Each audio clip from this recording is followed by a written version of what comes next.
Yeah, what's your take on it? How have you seen the industry change? Optimize and simplify the entire process from order to install. 13 pounds of aluminum Per solar panel. per solar panel. Now it's not just the frame, it's also all the racking and the rails and the Right. flashing. You put all of that together and it's 13 pounds per panel.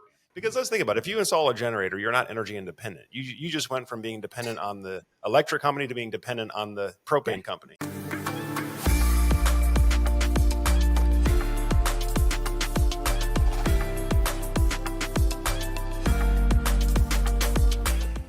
All right. Welcome back to the Solar Surge podcast. Hey, if you're new to the Solar Surge podcast, on this program, we meet with the top CEOs and the top thought leaders in the solar and energy storage space. And in today's episode, I have a special guest for you. Samuel Truthseeker is the CEO and founder of a new solar company called Solvari. They've got a very innovative new all-in-one solar panel product. And we're going to be talking about Samuel's background and where the solar industry is going. So, Samuel, good to see you again. Welcome to the Solar Surge podcast. Nice to be here. Thank you. Yeah, absolutely. I know it's been a few months. Saw you out in Anaheim at RE Plus. Was the largest RE Plus show that I can remember ever seeing, and just tons of new products, tons of new innovation coming onto the market, which is exciting to see. But I guess like me, you've been in the industry for a long time. So for those that don't know you or not as familiar with your story, can you tell us a little bit about how did you first get started in the solar industry? What led you here?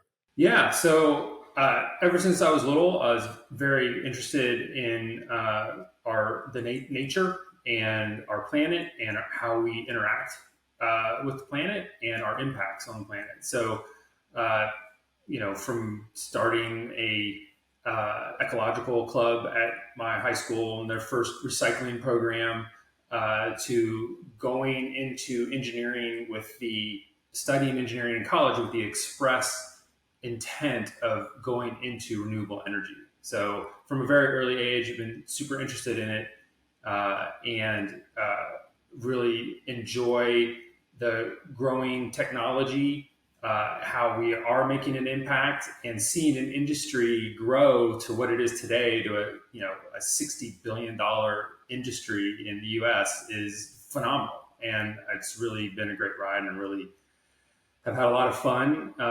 When you talk about RE Plus and how big it was, when I went to them, when I started, there was like barely anybody there. There were like 20 booths and everyone was in t-shirts and ripped shorts and, a bunch of hippies. And to see it transform to just this burgeoning industry has been a lot of fun.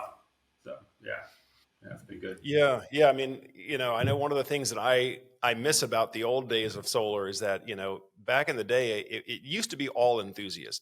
People were solar enthusiasts for one reason or another, whether it's environmental or, wanted to be off the grid. But what I remember is a smaller community, but people that were really into solar for whatever reason. As you know, we've had tremendous growth over the past decade. And with that growth have come some challenges. We've had a number of folks that have come in from other industries. Frankly, a lot of folks with kind of a gold rush mindset. A lot of sales guys came in with this gold rush mindset. Oh, there's a lot of money to be made in solar.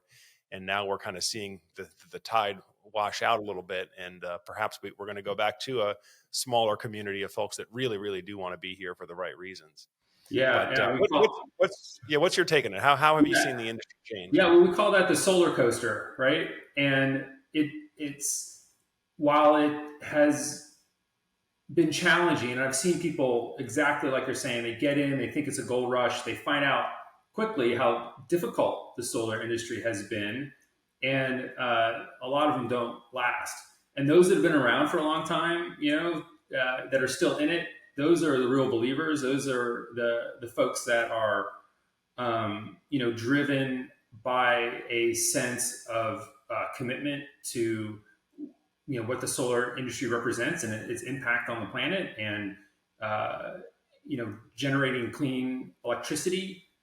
And those folks, we're diehards. I mean, you couldn't get us out if you tried. So, while it is the solar coaster and there have been big ups and downs, in general, I'd say the trend is, it's up.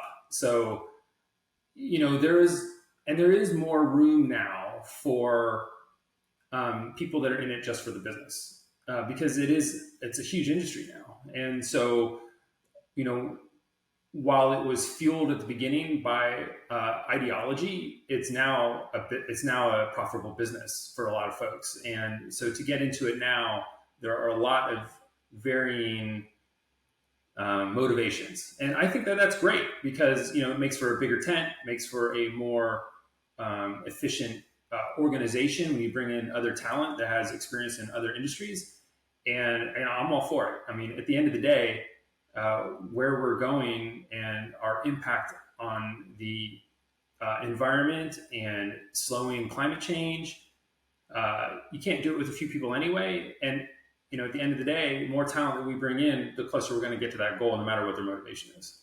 So all on board. Good point. Good point.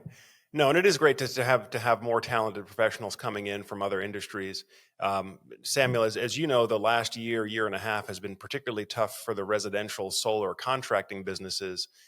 We've seen a number of businesses fail, small and large alike. We had a number of large, high-profile companies that have recently gone out of business, and I know that's been a challenge.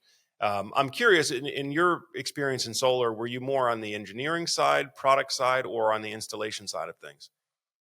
So I've been an engineer my whole career, starting in 2002, and I have worked on everything. So I've worked on ground mounts and trackers and residential rooftop, commercial rooftop products, testing, validation testing, certification testing, cost reduction, and I've worked at almost exclusively startups the whole time. So going back to the day at Powerlight, and then SunPower and Green Volts, Echo First, which was doing a hybrid solar, electric, solar, thermal. Green Volts was actually a solar concentration company. To being at SunEdison, which at the time was the largest renewable solar company in the world. And then after they imploded, I started my own engineering firm and doing product development for other solar companies. So that was a lot of fun. And then in 2001 is when I really started what we're working on now, the Solvari product. And so, working at startups that whole time, it has given me an opportunity to work on beyond just the engineering. So I have a lot of experience with marketing and with sales and with operations and quality systems and manufacturing. I mean, when I was at Green Volts, we set up a manufacturing facility in the field and built most of these trackers, at least the tracker base and the rotational top, from scratch actually literally in a field, and made 2 megawatts of that stuff. So we had to build the facility, hire the contractors, put together method operation sheets to do all of this in the dark because we were doing it 3 shifts. It was amazing. And so you can see that breadth of experience has been, yes, very product oriented, but also industry oriented, all aspects of the business in relation to startups and the solar industry. And so it's given me a really unique and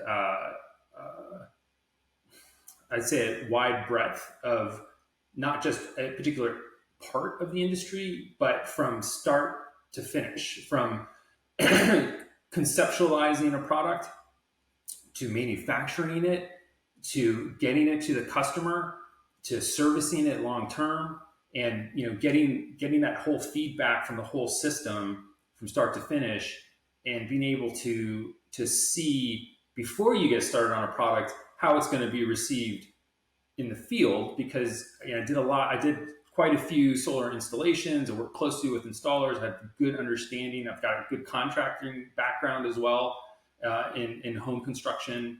And so, bringing that whole breadth of understanding, a comprehensive, holistic, is quite unique. And I've leveraged it to do the work I am now with Solvari and bringing that kind of product to market. That's great. Well, I'd like to hear more about that because the product that you've brought to market is from my take here is it's designed to really streamline residential rooftop installation, eliminate a lot of soft costs, and really make the labor on site, much more efficient than where we are now. So can you tell us a little bit more? What was the inspiration for the design of the Solvari product, and why have you decided to come to market with the product as it is right now today? Yeah. So when I was working at my engineering firm and we were doing all this product development and design for other companies, I was really able to step back and take a look at the industry as a whole and think about where the largest impact and opportunity was. And when I did my analysis, it was pretty clear that commercial rooftop, utility, ground mount systems, they had seen cost reductions over a 10-year period of like 12, 13%. But residential was like flat, no cost improvement over that period of time. There's some fluctuations, but in general, it's flat. And I was thinking to myself, well, why is that, right? And so I started doing some analysis and looking into it. And, the commercial systems, the larger systems, the ground mounts, they benefit from a utility of scale. And you could say, yes, it's on the purchasing power, but I don't know if that is the number one driving. It also has to do with the fact that when you bring labor to a job site, they can spend weeks doing the same thing over and over. There's efficiencies that then develop through that process that are applied at the job site that continue for weeks. There's product improvements that were done to eliminate work and effort. We used to bolt everything together with a bunch of individual pieces, and then the components of the trackers became more simplified, more unified, more pre-assembled before they got to the job site, getting rid of parts and components. And so those kind of efficiencies, they were driving out of the system. Now we go to the residential, and in general, they're basically doing it the same way we have since the 90s, right? I mean, yes, the racking components themselves have become much more intricate and optimized for the use case. I mean, I remember back in the day when we were doing residential solar with like Unistra, right? So we're definitely beyond that. We're much better, but the requirements have also become more regulated. I mean, when I started, the solar wasn't even mentioned in the IBC, International Building Code. There was only one standard for all of solar, which was UL 1703 for the module. And, so as code improved and got better, the products became more intricate to more optimized for the use case. But the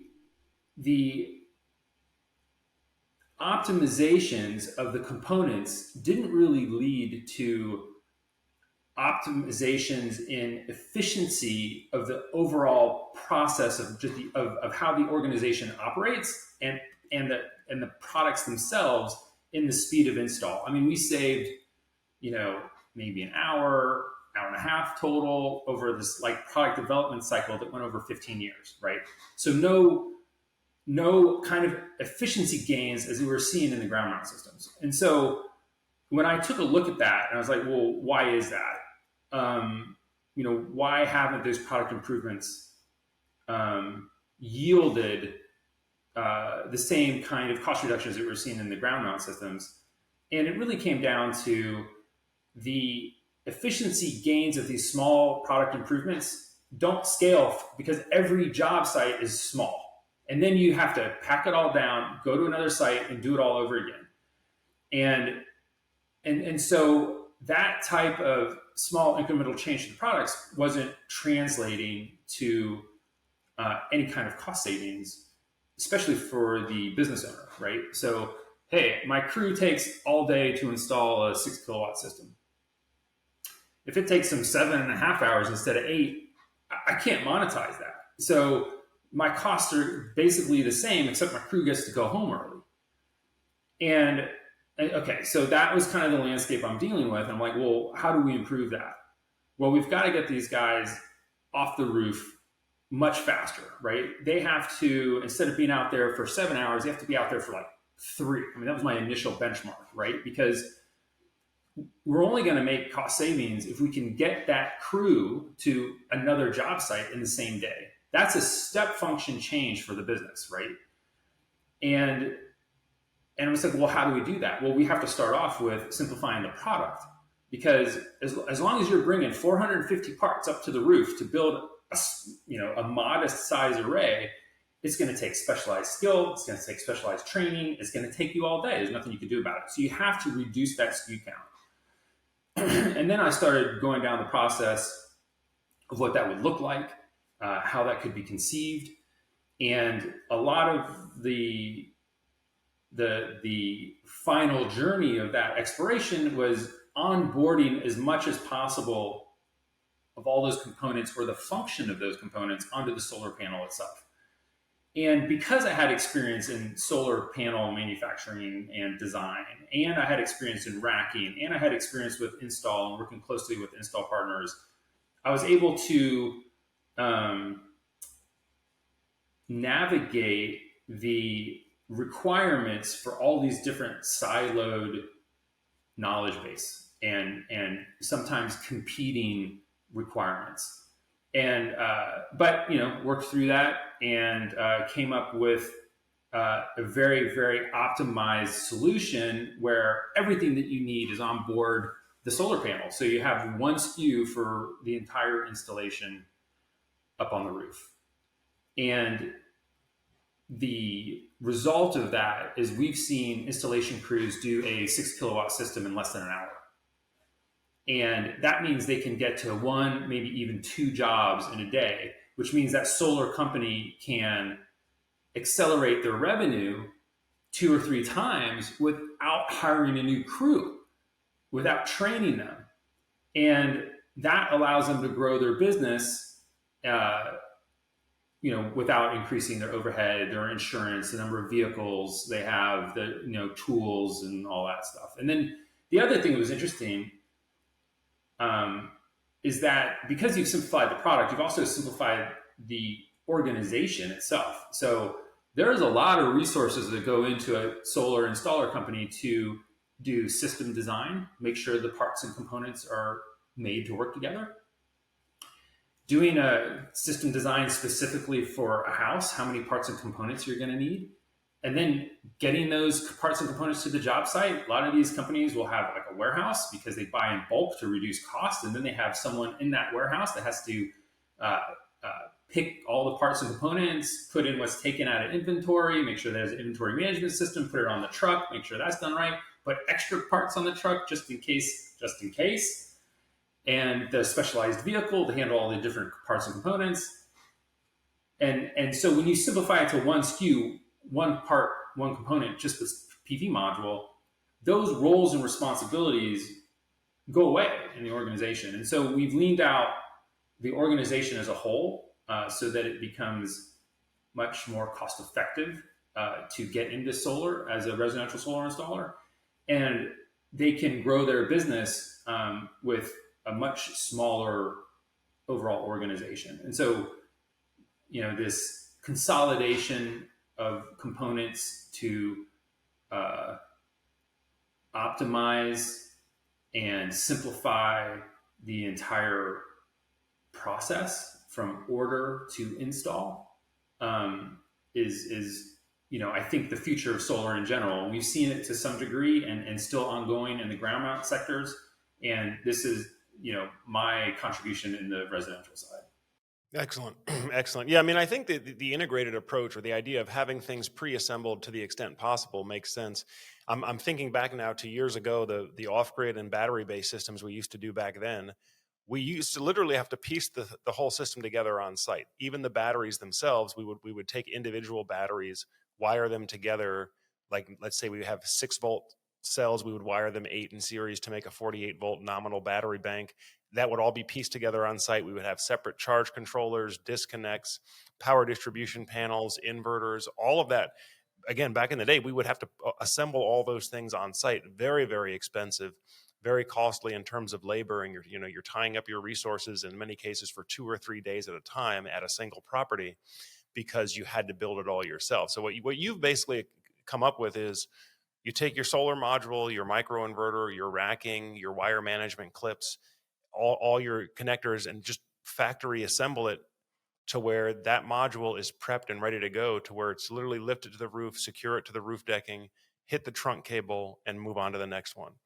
And Yeah, so, yeah, exactly. So, you know, the way I look at it is, how would you feel if your handyman, you ordered a hot water tank for your house, right?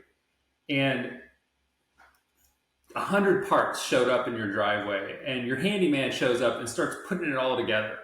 It takes him all day. You hope he did it right, and then he has to install it, right? You would be like, there's got to be a better way. And our solution at Solvari is taking the same approach. It's like, hey, why build an appliance up on the roof? It should be factory built. It should be factory quality.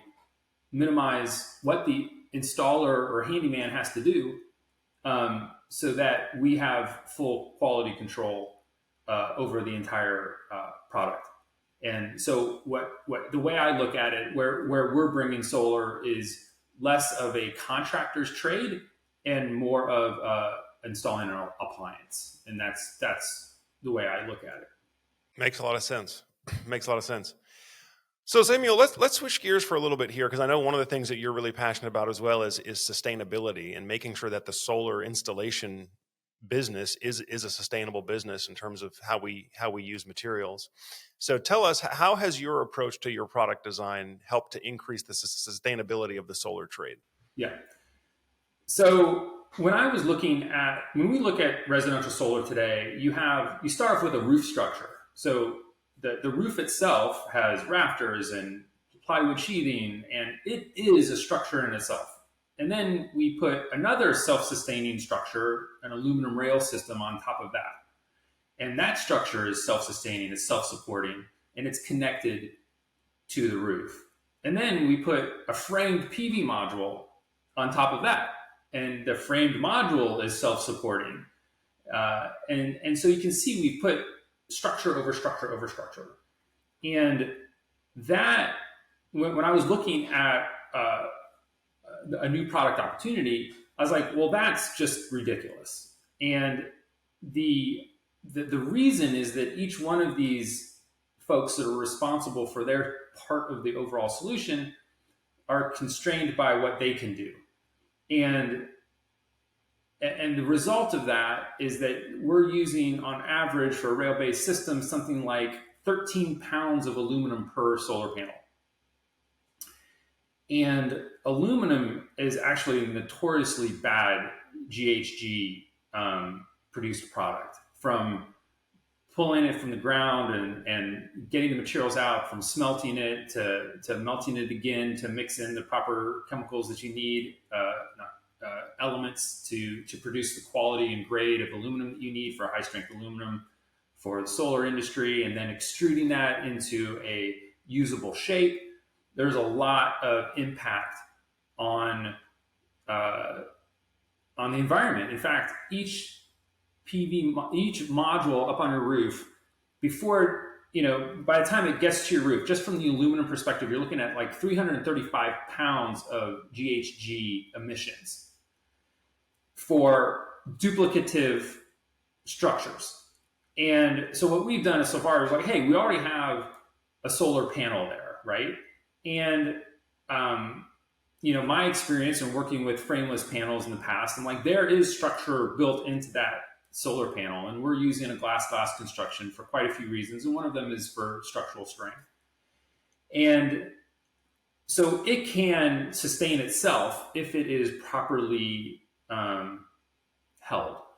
And so what we've done is we've offset 13 pounds of aluminum with 2 pounds of polymer, which is a very low GHG impact. I think it's like 9. I think our polymers, at the end of the day, it's like 9 pounds of CO2 emissions, as opposed to that 335 for aluminum. So just a vast difference in impact in the environment.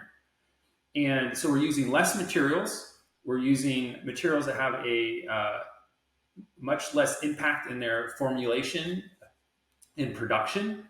And we're eliminating,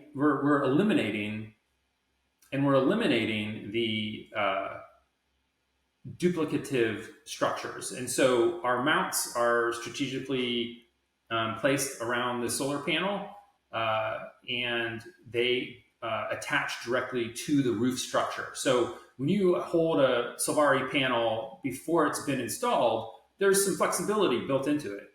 But once it's installed at the structure, which is the roof, that flexibility is removed and becomes a very strong product that meets all the code requirements and 160-mile-an-hour winds. And I mean, it's we're getting the same thing done with a lot less, and that environmentally, it has a big impact. It ends up being about an extra year. The impact of the materials that we're removing is just about equivalent to an extra year of operation of that solar system, and the greenhouse gas emissions reductions to that year of production of renewable energy instead of fossil fuel. So that's pretty cool. Great, great. Yeah, now that you think about it, yeah, because if you look at your product, the solar panel itself does not have an aluminum skirt or an aluminum frame like you would see in a traditional module. You don't need the aluminum rail-based mounting system that would attach on top of your roof rafters or your trusses. You're essentially doing a direct-to-deck mounting, and so total. What's the amount of aluminum again that you can reduce from the solar installation? 13 pounds of aluminum Per solar panel. Per solar panel. Now it's not just the frame, it's also all the racking and the rails and the flashing. Right. You put all of that together and it's 13 pounds per panel. Incredible. Yeah. Incredible.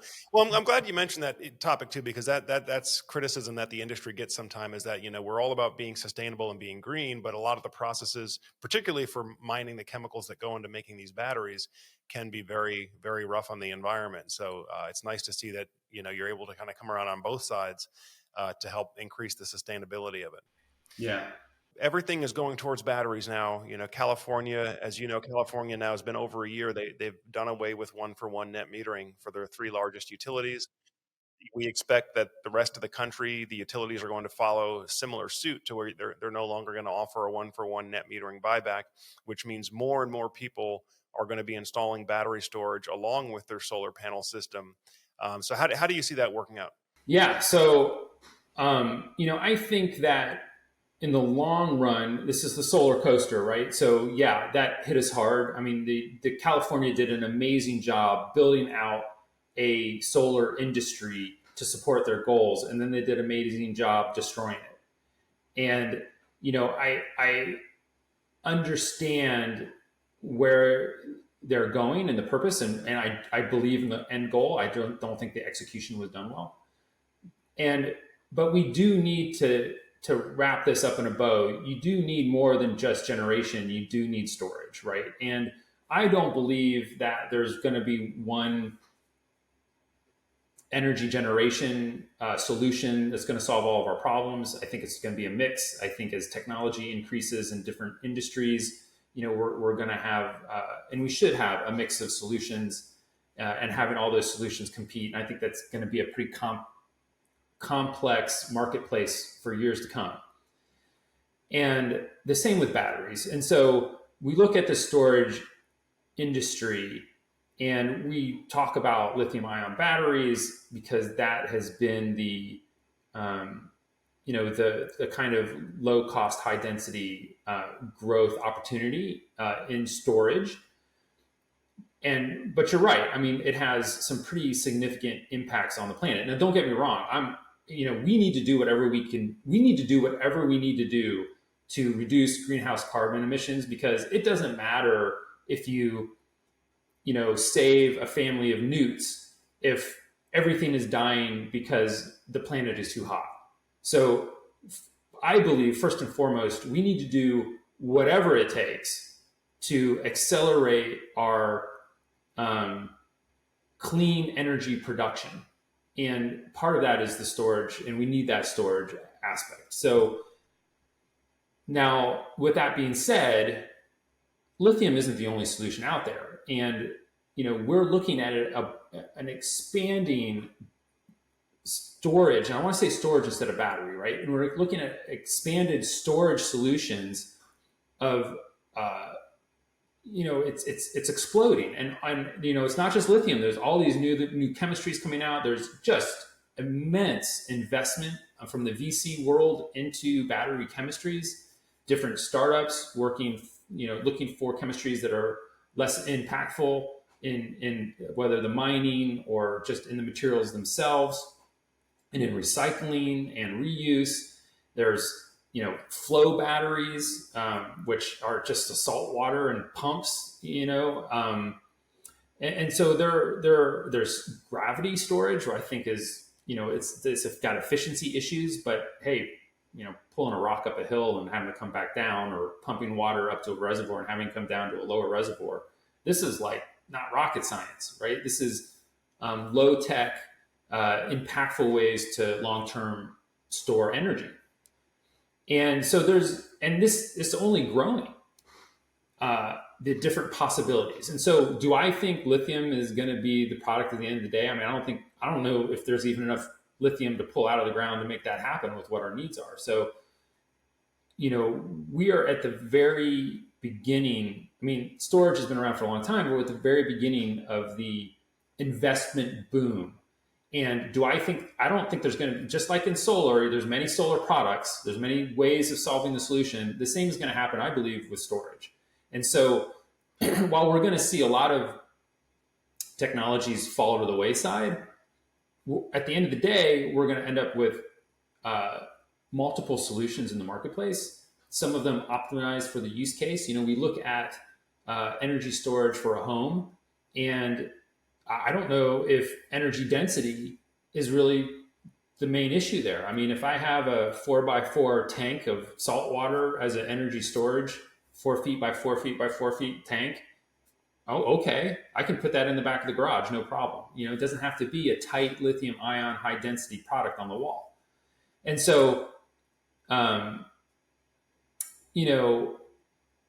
I think it's an exciting time for storage development and expanding the market, and it's going to be really fun to see that evolution. I mean, we're looking at bringing on an energy storage offering to our product. Now, that's not what we do. We don't invest in battery chemistry. We're not making batteries. We're looking for a partner to complete our solution that we sell. And there's just a lot of options out there, and we're going to take quite a while to make sure it's something that's solar made easy, that fits with our market customers that we're going after. They can work well under that philosophy. But there's a lot of options, and it seems like the best technology changes on a daily basis, and it's fun. And there's a lot of Yeah, I mean that's another thing I've noticed going to the conferences and the trade shows, is that there have been tons of new batteries that have come to market, brands that I've never heard of, or at least never heard of here in the U.S., that all have a battery now. But I think we can all agree that lithium iron phosphate has sort of emerged as the current standard for stationary home batteries. I mean that's kind of the current state of the art today. But there's new innovations and new developments being made all the time. So it'd be very interesting to see, if we have this conversation again 5 or 10 years from now, what the home battery at that time looks like. Yeah. But Sam, I mean, I bet lithium will still be around, but I don't think it's going to be I don't think it's going to have the dominance in its position that it does today. That's in 5-10 years from now. I think we're going to see other successful competing solutions. So, Sammy, how else do you see things changing? Let's say over the next 5 to 10 years, what does the solar industry of the future look like to you? Well, we talked about batteries, so I mean, there's going to be a lot of evolution there, and I don't see the industry doing anything but growing, and I think that is independent of what we see going on in politics. It's at the end of the day, renewables, the fact that you can create a solar panel or a wind turbine once and have it operate for 25, 30 years and do 40 years, right? I mean, we know that there's solar systems that have been operating for 40 years that are still producing electricity. And that kind of build it once and leave it alone business model is really, really hard to compete with a consumable, ongoing, non renewable source like coal or gas. And and we're seeing the industry and a lot of um, investment in projects and project ownership and long-term returns for building these large power plants, and even taking that, the virtual power plant on owning many systems on rooftops. And the money that has gone into finance these projects as a long-term investment, I don't see that going away. That calculus isn't going to change. And as we continue to improve on technology, I mean, I remember, we were installing 250-watt, 15% efficiency panels, and we thought they were the bomb, right? And now we're sitting at production panels like 22.5% up to 24% efficiency that are produced in scale with high, efficiency in the operation in the manufacturing. We've already exceeded expectations when I started in the industry of what we thought was possible. And I don't see that slowing down. I mean, we just keep building higher efficiency solar panels, and the roadmaps that people have to continue that with additional layers on cells and the addition of perovskites. There just keeps opening up new opportunities for us to be more efficient. And so, the finance is there, the technology is there. We're already a very, very cost-effective long-term solution, and that's not going to go away. It's only going to get better. And as energy demands continue and increase, we're going to need solutions from all different sectors, right? We're having all these data centers and EVs and more electrical appliances, more energy demands. I mean, what is, industrial growth? What is, we're an innovative people. We want to progress and move forward. And what does that look like in our time, right? In the Industrial Revolution, it was machines, right? It was mechanics. In our generation and generations to come, it's going to be digital. Digital means energy. Our energy usage isn't going to decrease, it's going to increase. And it's going to accelerate with more technology, and the more we advance and the more we improve. And so renewable energy is just positioned to ride that wave. And if you think about it, I'm all for these new nuclear style, thorium reactors, and that won't melt down and can burn the old spent uranium from the other reactors. But it's always going to be a huge construction project and high risk. And solar is like, dude, just put some panels, throw it on the ground, and you're done. 25, 30 years later. I mean, it just doesn't get any simpler than that. It's a great technology. It's easy to deploy, and it's not going to go away. So as our energy demands go up, there's going to be demand for more solar. And if you're in the industry now, you can look at it, it's just going to grow. And it's the same for residential. While we have had some challenges, we're going to work through this. Solvari is definitely going to be, I believe, one of those solutions to reducing the costs. I believe that more standardization, optimization, consolidation is going to help, solar compete in the growing energy sectors. And I think, we've got a super bright future. I don't think that's going to go away anytime soon. That's great. No, it definitely feels like solar is coming into maturity now. I mean, even the idea that it's now a mainstream idea to have solar on your roof, to have a home battery, even where 10 years ago that was, kind of a foreign idea. Why would I ever need a home battery? But these things are coming to the mainstream. They're coming to maturity now, and as an industry, I think we're going to to see things consolidate and mature and mainstream. So Yeah. So we're in Texas, right? And we manufacture just north of Austin, Texas. And one thing that I love about solar is that it isn't a it doesn't matter what party you're in, people want it. And we talk to people all the time that are about energy security and independence. And there's a few options out there. You could get a generator, but those generators have to be maintained, and so almost if you buy a whole home generator, you're buying a maintenance contract to have someone come out all the time, make sure the fluids are swapped out, and it's taken care of for once in a while that you use it. But otherwise, it's just sitting there and it's expensive. Or you could go solar. You use it every day.